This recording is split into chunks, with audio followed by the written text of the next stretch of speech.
Aujourd'hui, vous pouvez faire la différence. Aujourd'hui, vous pouvez faire partie d'une communauté. Aujourd'hui, vous pouvez recevoir gratuitement des téléphones, des PC portables ou encore du cash pour vos achats. N'attendez plus, devenez membre de GG Link. Vous avez le choix entre plusieurs niveaux: bronze, argent, or. En devenant membre de notre communauté, vous vous donnez la possibilité de naviguer sur GG Link Store et GG Link Pool Free, être informé des dernières informations d'emploi dans votre communauté, utiliser les produits américains à moitié prix, vendre ce que vous n'utilisez plus aux membres de votre communauté, recevoir des lots gratuits. Premier arrivé, premier servi. GG Link souhaite fournir à chaque membre un ordinateur portable à prix mini. Nous souhaitons donner à chaque famille de la diaspora, de Kinshasa et de province la possibilité de s'équiper en matériel informatique de qualité. C'est la raison pour laquelle nous vendons des PC portables neufs à partir de 149 $.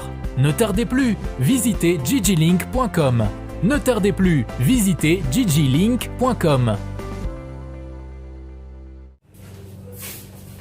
Tindika Télévision, chers internautes, bienvenue dans ce nouveau numéro, toujours avec lui-même, les conseillers autoproclamés du chef de l'État, sans ordonnance, sans salaire, sans motivation et surtout sans flatterie.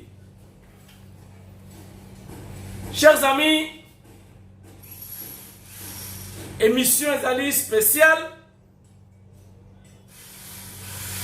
Chers amis, toko beta biloko. Toza ko solo la. Botelema. Bobenga bandeko bakota na kati ya émission lelo. Baza la branché coaché. Boyoka makambu tokosolola ngai na bino.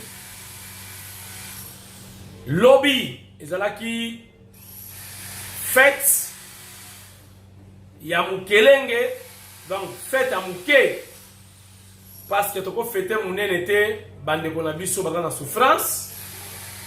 Lobby ezalaki 50 ans, to célébraki 50 ans ya tindika, donc ya Papi Kamwasi Chilombo que je suis. Ils allaient dire qu'on a cadre de concentration. Tu mérites qui kaka, mais tu médites qui voulait dire, tu fais qui pensate. Mais le roi Bisabino, merci à son excellence, son implication Nana Manouani na Kiumba pour quand même te festoyer Mwandambu, parce que 50 ans ça s'est fait. Donc son excellence Nana Manoni na Kiumba Mfumubuku, professeur docteur, toi Sagidila Wabuni.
Mboka eza bien te. complot mondial contre la RDC, contre Mfumu Waditunga. Tous les informations y a Angola, n'a pas sa mise en garde na Angolais. Mise en garde na Angolais. Bosoka audio moko na émission ya lelo. Tant on a regardé les bosso, on a pas négligé. Ngabi Lorenzo yemoko médiateur, yemoko sur la COP. Boko yo na ko réfléchir na émission ya lelo. Boza la vraiment concentré. Blague ezate. Ba nomination et salami mokonza mboka va continuer à nommer. Mais à Bossani, passez-moi les termes. Fati Bossani miba. Na miba pe fo changement ezala kuna. Miba oyo ngana soutenaki ti lelo tozo kata bruit ya bien te.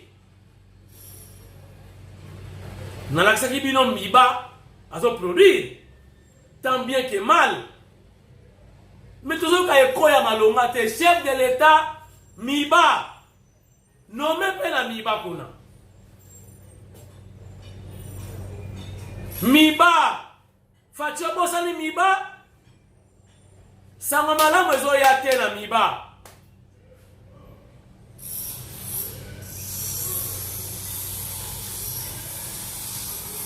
Banzembo ye mabe RTNC Banzembo toko kufa pona Congo FRDC Banzembo wana esala rien. Ba musicien wana bazo yemba ezaka ya ofele te. Tala musicien yembi ya ofele Maître Gims a traité Kagame de Hitler. Mais bon, tout n'a pas fait bon. Mais oh, il y a un RTNC wana. So, quand il y a un mouyaya, un musicien, bah ben dis moi là. Confia vous yemba ya ofele. Vieux voloko. Ah vous yemba ya ofele. Ah. Balozwa. Banzembo ne salarié. Bozo mbongo pesa ba musicien. Boso mataba teni baloso botini ba musicien na front.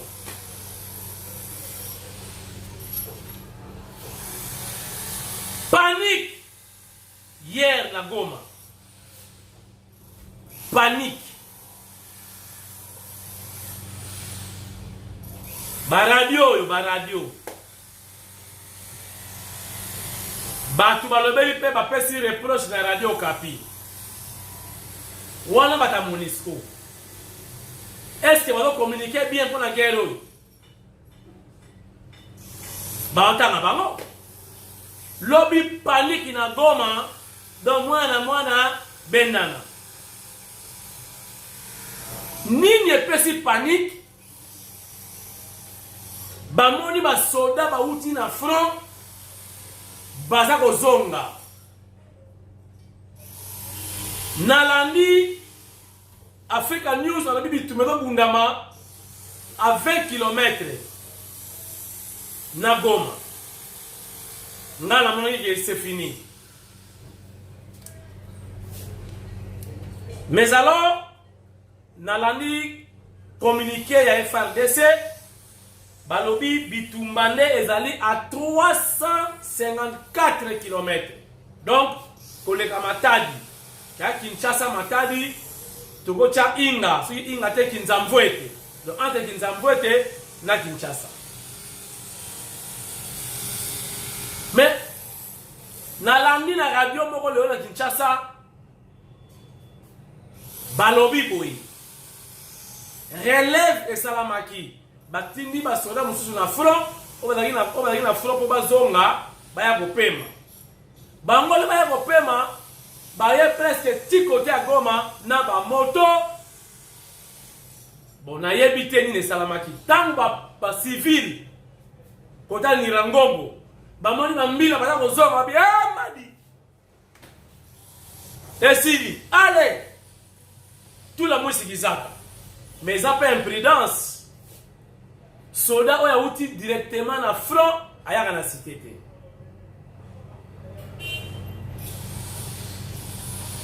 merci la Fati Béton a nommé directeur Yafikin Docteur Serge wana mutu na ngai alobi na ngai eloko teke na loba mais na lobi moma yango soki oza na ba idée oza na ba moyen okoki kozongisa Fikini ngai luka ngai bato ebele bana pena besoin branchement pour na vie faut pas brancher yo pour énergie eleka bokendaka wapi nazat pour na branchement brancher ba brancher bokendaka wapi nazalit branchement nasengi merci na CG Augustin Kabuya ozana ba idée olingo zongisa mwambe sukisa ndekeluka kobanga te Fikini et redonner image docteur Serge lokola di docteur tuba Fikini tonga o éradiquer nanu maladie oza na Fikini koba ko de la bibembe Fikini koba ba kermesse ba parc d'attraction nyose kufa docteur Serge koyokisa Augustin Kabuya sonité docteur Serge koyokisa UDPS sonité nous allons vous soutenir ngai nazali médiatiquement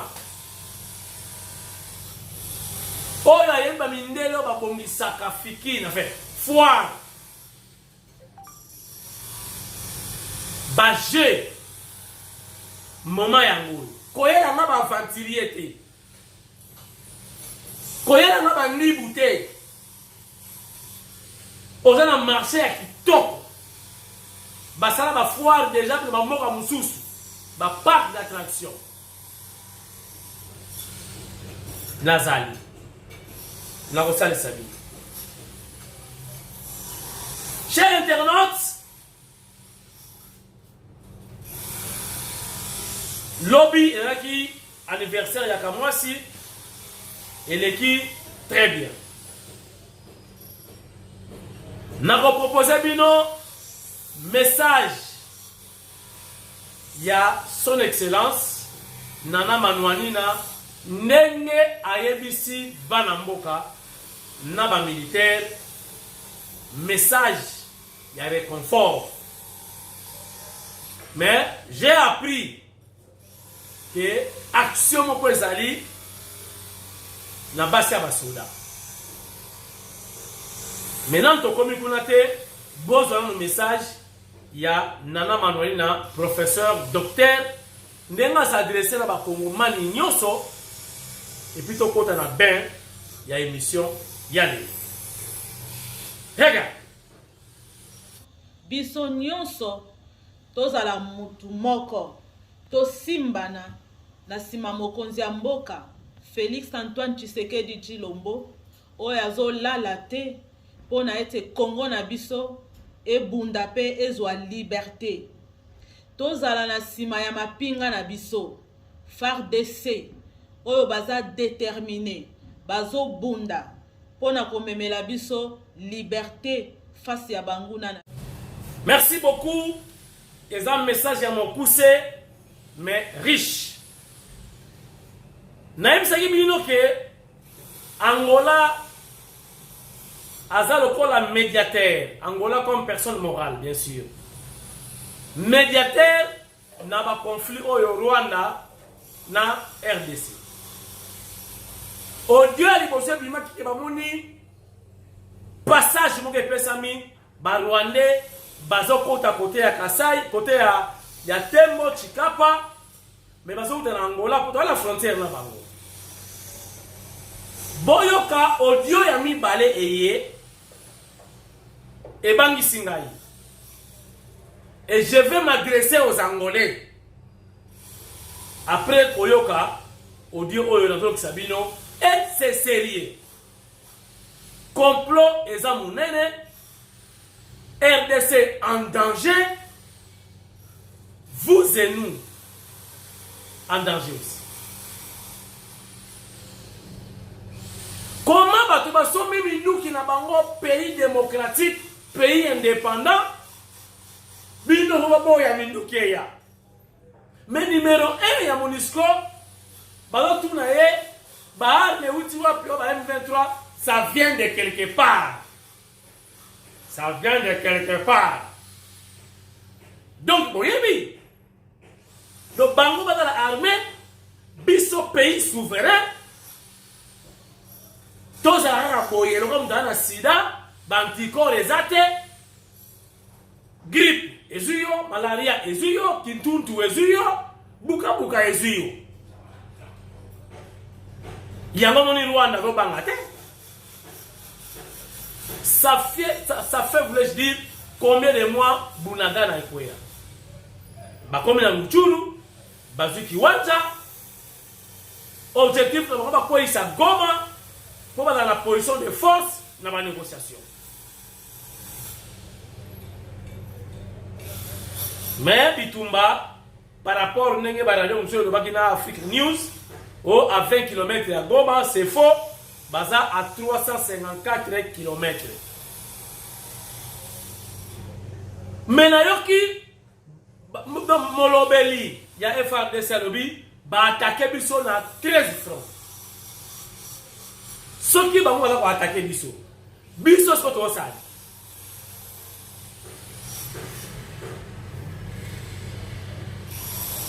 Boyoka, Makamuza Boleka, na frontière RDC Angola. Écoutez.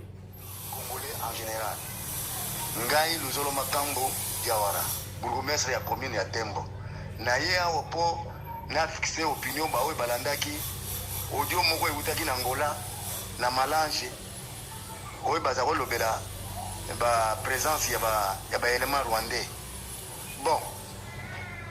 Ngani audio wana tozwaki aujourd'hui kokisi peut-être 72 heures. Na 72 heures wana balobaki ba Rwandais ba monaki bango présence na bango na Malange na province Malange. Pe bazwaki bakotaki na mai ya lui wana ezali mai moko yaki ko weuta Malange kuna eye ko bwaka na kwangu pembeni na siège ya secteur ya Kizamba. Eza pena mshikate. Donc audio wana Eza ya solo, je confirme ça, Eza ya solo parce que lobby na 13h, 14h30 ou 14h20 ba orbor mi balé utaki likolo kuna na ba militaire na kati plus un blanc mundire wana ba yakiti et pas na na poste frontalier ici le couloir humanitaire parce que na ngambo ya ngaya kuna eza na poste moko frontalier ezali wana ya bangolais nde bakostaki wana pe balalaki wana ntango bakomi wana chef a poste frontalier wazalaka na ngambo wana nde abengi ngai ntango abengi ngai yaka napesa yo suite ya baaudio toyambaki wana eutaki na Malange faisant état ya basujet rwandais soi-disant que barebele baye po bakatisa bakende kosala bino mabe na Tembo nde nazwaki bamembre ya comité de sécurité na nyonso na chef de secteur mpe ya Kizamba M. Kapenda azalaki awa ntango auti mawango aye kolanda awa ayeba soki bato wana bakokoma awa. Nous sommes allés tous, ngai na commandant la police major Ekito ozalaki wana na colonel Raf Mbemba na capitaine Alonda oya FRDC tokitaki biso nyonso kuna ntango tokomi kaka boye tomoni bangolais bazalaka na poste wana commandant wana nani Leonel aye kokatisa bayamba biso ntango aye tokoti na payote mutuna liboso chef de secteur mutu apozaki alubi mo bino bato bobengisi biso boyebisa biso likambo nini bobengisi biso awa nde abandaki koloba kolela te ke toyambi bapaya moko baye awa baye na hors bord baye na bord me batraine mingi na kipasi kuna parce que na mabanga nde bazwi retard balinga bakoma même ba 10 heures mais néanmoins baza déjà awa alors na yango to bande opposer bango question liboso to posaki bango ngam na posaki bango question liboso mais c'est commandant Lionel est-ce que bato baza bapaya bayaki tango baye pa na yo vous les a déjà identifié bango déjà donc aucune réponse ata réponse moko apesaki biso te commandant wana Lionel na deuxième question est-ce que tango baye yo mutu ya immigration yangola kuna ozwaki banani document na bango oza na bango na maboko aucune réponse troisième question yo commandant ngana ndaza boy naza commandant na ye na poste na yo na ye na arme eloko nini ya liboso kosala est-ce que obotulaki bango ba chargeur ya manduki wana soit manduki eza epa na yo zero aucune réponse bon yebisa ngai baza banani réponse apesaki ngai ke baza bato ya sadek nalobi sadek ezali Angola pamba te même RDC toza membre ya sadek même Afrique du Sud bapaye ebele baza membre ya sadek est-ce que yo ndenge nini commandant au gouvernement na biso asinale biso te ke ezali bamembre ya sadek bakokoya na kwangu bauya kutambola boye na boye boyamba bango est-ce que yo bayebisaki yo ke bato ya sadek bazoya sans réponse yo nanu mokonzi na yo na parti ya province Malange ayebisaki yo avant ke bato eza na bato bakoya kuna boye bakoya na hors bord boye boyamba bango sans réponse alors bisika wana nyonso to bakestion oyo topozaki bango aucune bonne réponse ti toye kosukisa wapi ke non lokola butu tokomi na butu na 18h nga namoni dans les séance tokende bongo tozonga lobi dimanche na 11h dimanche na 11h bon cher internaute chef oyo balobaki mingi audio na eza molai na kati yango mais pour comprendre que il a confirmé qu'il y a la présence d'une force étrangère na côté à Bandundu, na Tembo, Bauti, Angola. Namoko na sila tlaki audio oyo quelque part certainement et c'est commis déjà par là Fumadi Tunga, il est déjà saisi.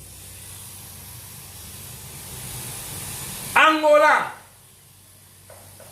êtes-vous informé ou pas que Barwande Bauti côté Nabino Bakoti mais armée Bakoti Baza la frontière va attaquer d'ici. On ne fait pas la fête lorsque ça brille chez les voisins.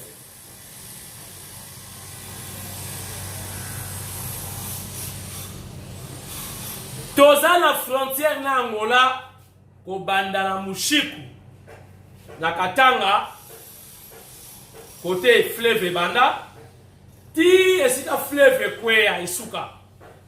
Est-ce que vous voyez?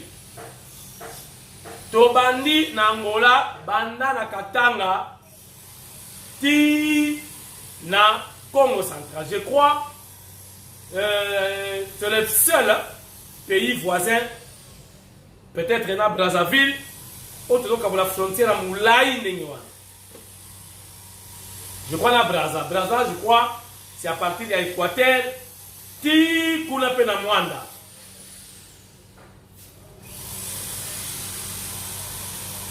Bangolais, toza ba voisin de longue date. Dans la frontière à Moulay, Namakolo Tokota. Et ne pensez pas que vous gagnez la biso. Donc, Rwandais va gagner la biso, et Bino peut gagner la biso.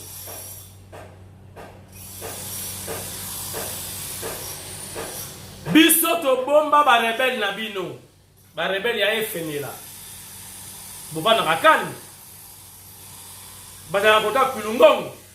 babota pe bana bamona pe bakoko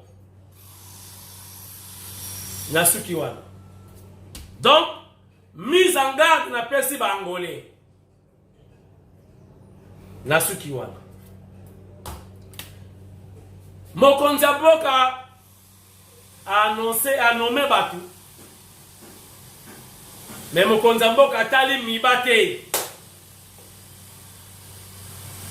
Peut-être après miba mokonzi ya mboka atala pe miba po toza ekoya bien te na miba. Fachi Beton tala pe miba.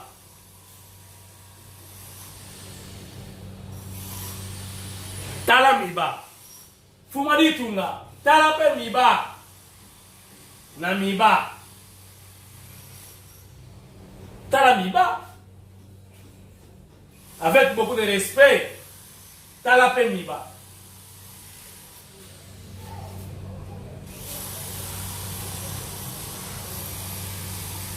Chers amis, n'avez panique na Goma.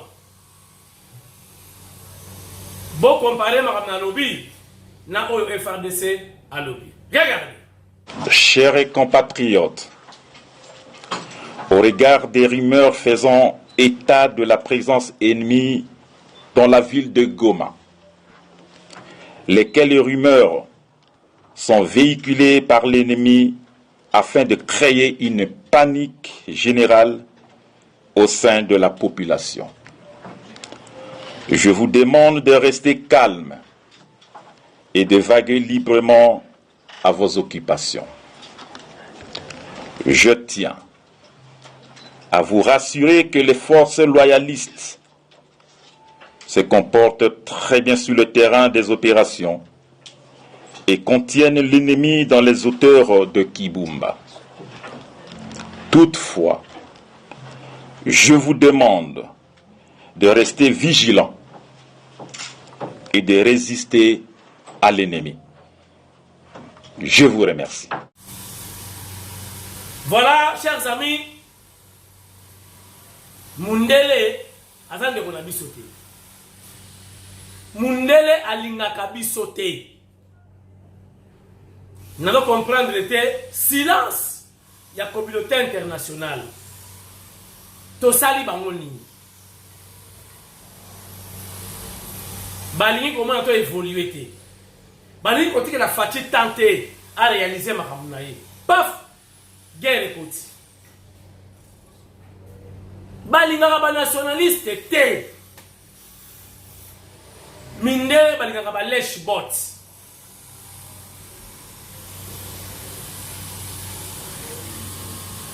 Naza kobanga ngana kobanga mingi Braza. Braza baza proche na ba siège d'institution dans la Kinshasa. Pour Sassou Nguesso moi na français. Boyebi ninga sona na guerre, azona na pouvoir, nzela ya guerre mutalonga déjà. Les Souba a vu pétrole à pèse américain, ba français ba bêti les Souba vitesse. Guerre, bah donc c'est Sassou. Je suis en train d'imaginer ce qui est là, les Français va coopérer na Sassou.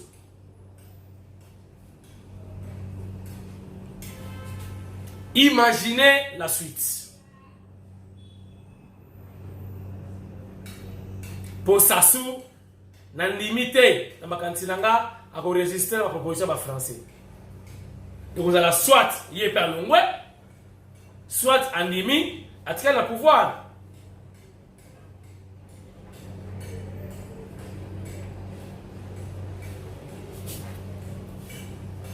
Bon, dans la Mali, image est circulaire.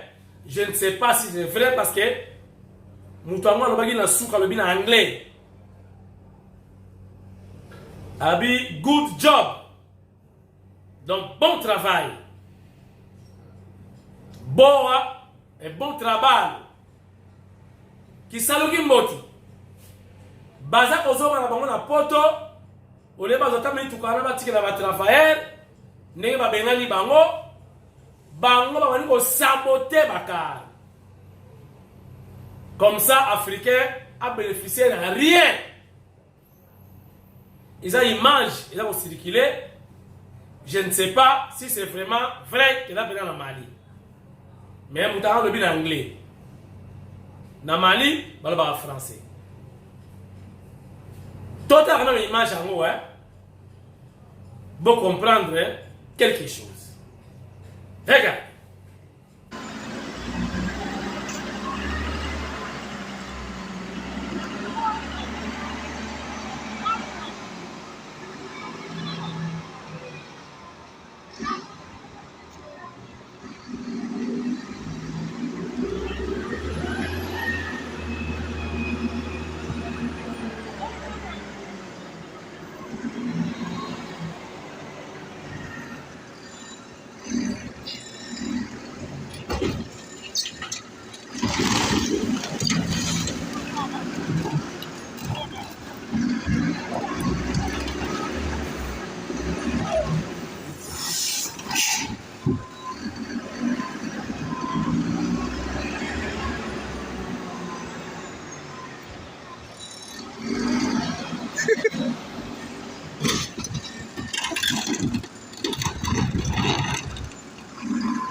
Oui, c'est ça que moi, c'est ce que je te disais là, non?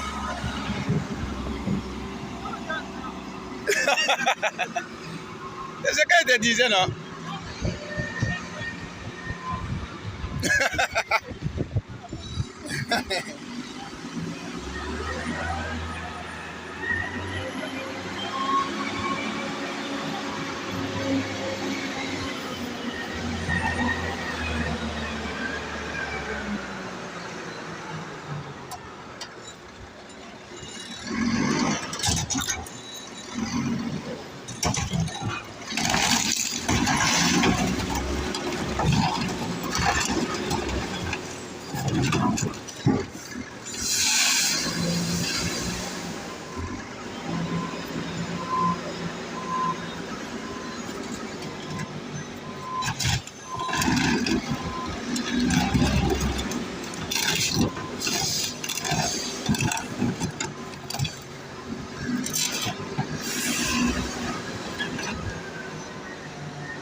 Good job.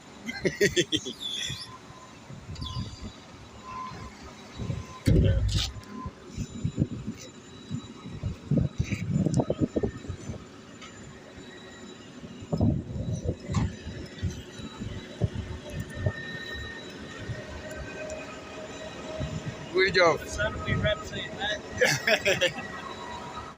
Et enfin, merci la chef de l'État, merci na Augustin Kabouya, mwana boute AK70, kobanga na yo, wankwenda, soki wankwenda, soki wankenda, ye moko pesa alongwa kala. Il n'a pas qualité, ya kolobake, le poste du secrétaire général est vacant. Alors, si c'est comme ça, kasi yé comme secrétaire général. Wankwenda kasi comme secrétaire général.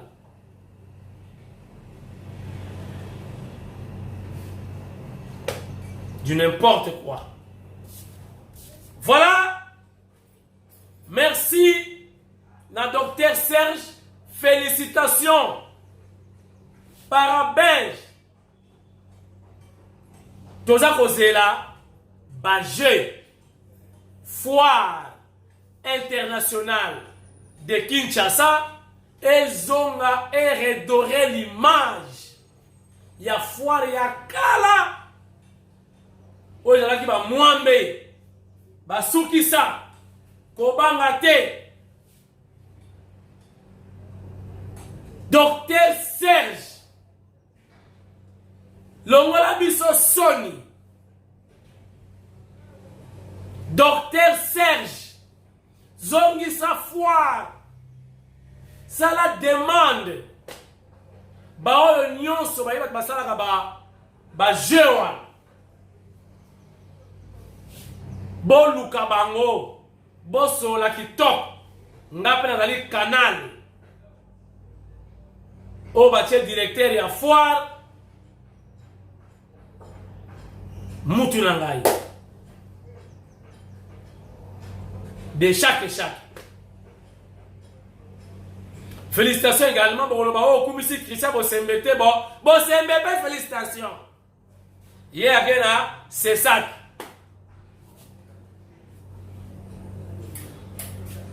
Maintenant mona ki ba démarche za ki Bosembe abi ba na presse présidentielle kuna na moni esimbité. Mais félicitations. Biso to va autoproclamer encore. Salaire ou pas, on est toujours là. Trokumisa, Fumadi Tunga, Bokonzamboka, Tolingaye Nanko, Tolingaye Pe Ofele.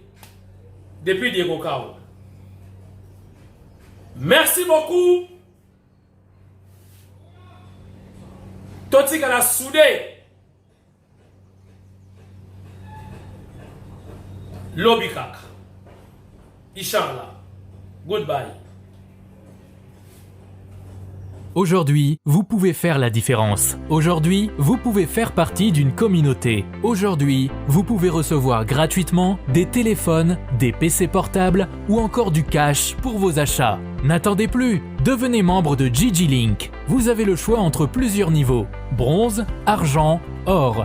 En devenant membre de notre communauté, vous vous donnez la possibilité de naviguer sur Gigi Link Store et Gigi Link Pool Free, être informé des dernières informations d'emploi dans votre communauté, utiliser les produits américains à moitié prix, vendre ce que vous n'utilisez plus aux membres de votre communauté, recevoir des lots gratuits. Premier arrivé, premier servi. Gigi Link souhaite fournir à chaque membre un ordinateur portable à prix mini. Nous souhaitons donner à chaque famille de la diaspora, de Kinshasa et de province, la possibilité de s'équiper en matériel informatique de qualité. C'est la raison pour laquelle nous vendons des PC portables neufs à partir de $149. Ne tardez plus, visitez gigilink.com. Ne tardez plus, visitez gigilink.com.